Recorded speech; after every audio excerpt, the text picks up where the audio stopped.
We welcome in the Hall of Famer Charles Barkley from Parts Unknown today on a Saturday afternoon. Chuck, I'll say good to hear your voice. I haven't heard it yet, but I'm assuming I'm going to hear it. It's good to speak to you. What's your reaction? Melo to OKC.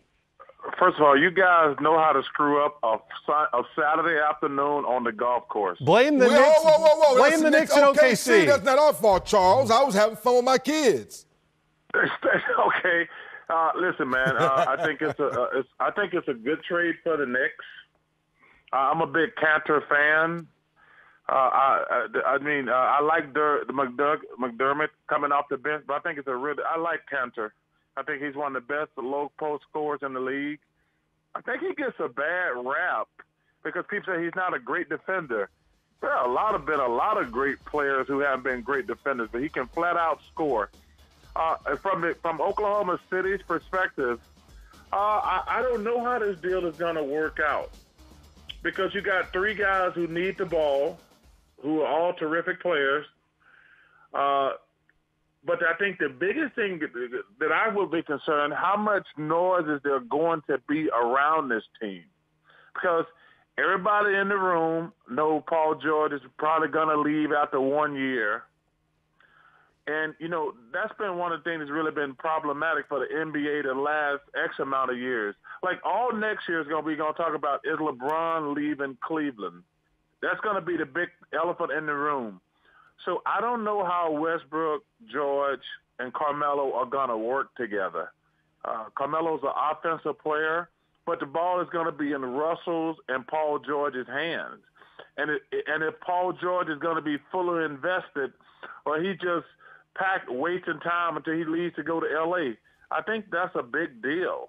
But like I say, from the Knicks perspective, I think they got a good player. But, man, this Oklahoma City thing, they got a lot of talent on paper, but there's a lot of question marks.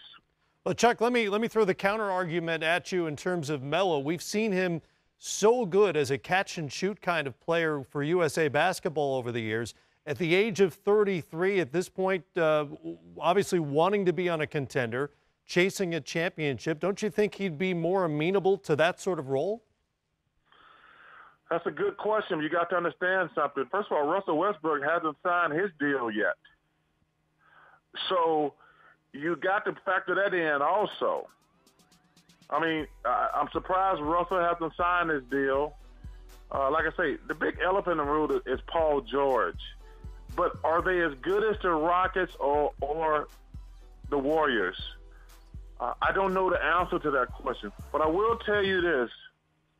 In a 7-game series, you're going to probably have to score, which the Warriors can do, and probably the Rockets. You're going to have to score at least 115 points. Man, I just want to give a guy a compliment. Sam Presti, to me, might be the best GM in the NBA. The stuff he has done the last few years, number one, obviously getting Westbrook and those guys and Durant and Ibaka and everybody. But even when he loses to Durant, he makes the situation as best as he can. Then he goes out this summer and gets Paul George. Now he gets Carmelo.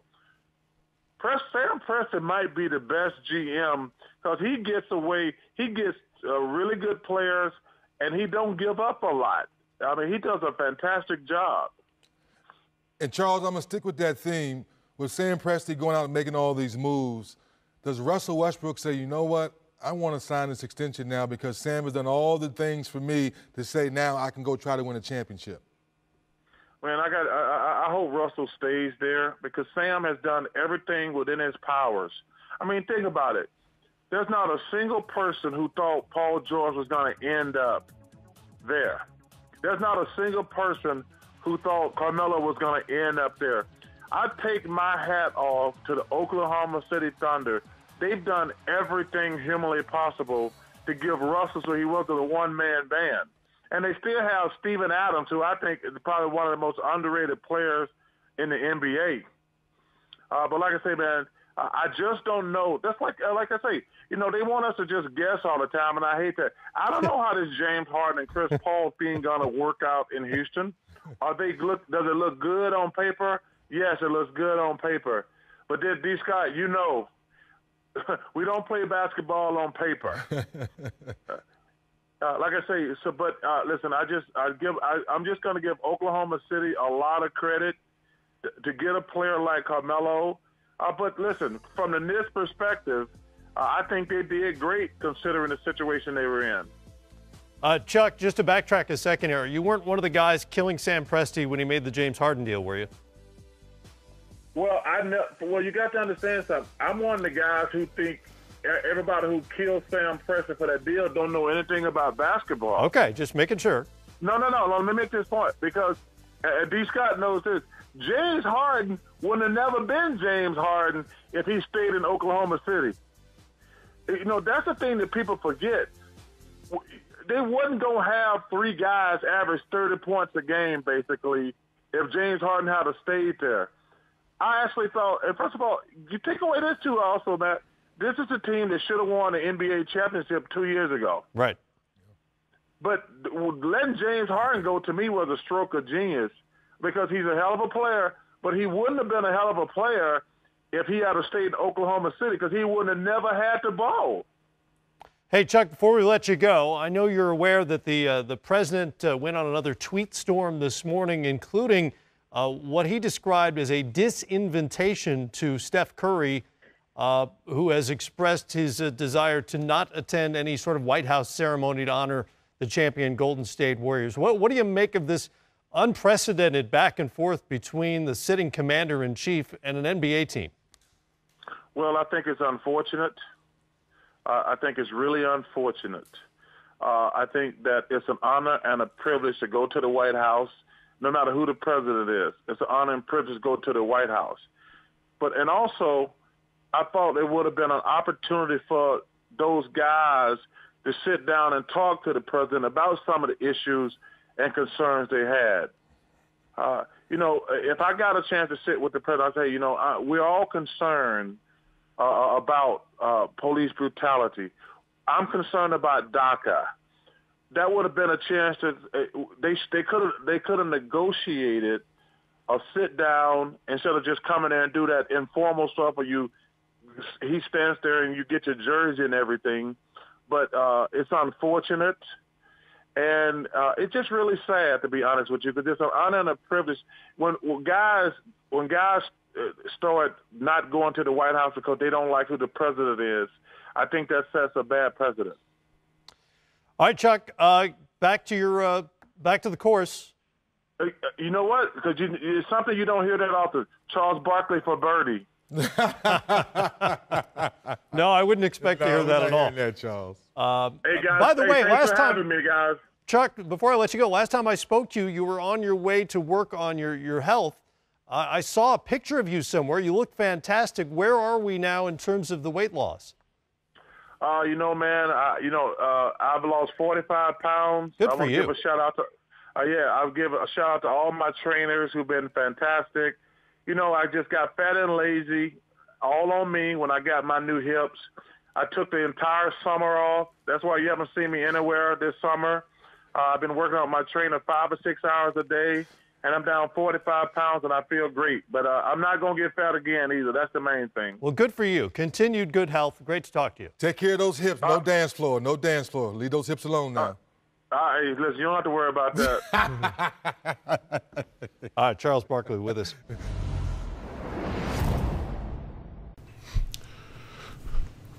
All right, I've done these type of videos before where I would, take the audio of a famous person speaking on a hot button issue. But a lot of people tell me they want to hear my opinions on things. So, this is my opinion on Charles Barkley and what he has to say about Carmelo Anthony. When it comes to basketball, I pretty much agree with everything he said. It's really hard to predict with a team like this what's going to happen. If you take historical precedent and look into the situation, it says that they're going to struggle. Anytime you have a multitude of offensive players who are not accustomed to playing one another, especially if one or more than one of them are ball-dominant offensive players, usually you're going to see some type of struggle. Like with the Miami Heat, for instance, back in 2010-2011 season, even though they made it to the NBA Finals based on their talent alone, for most of that season, the first half of the season, I should say, they struggled. They kind of got into the groove of things toward the end of the season, but it really wasn't until the next season, the 2011, I think 12 season, is when you saw them play a lot better as a team and as a unit. But I can see this Oklahoma City team struggling at first. As the Houston Rocket team, I think they might have they might go through their little trials and tribulations as far as, is concerned, as far as the team on the basketball court, maybe even behind the scenes. You also have to worry sometimes about, and I think people never put this into the equation enough, you have to worry about personalities. All these guys are going to jail.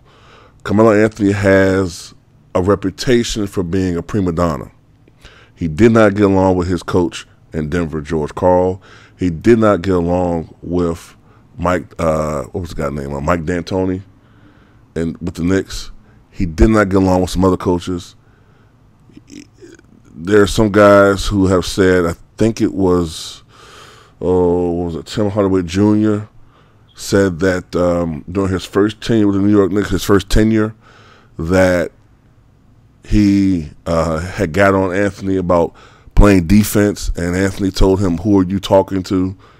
Who are you to talk to me? Do you know who I am?" Like that sort of I'm royalty, you're nobody type thing.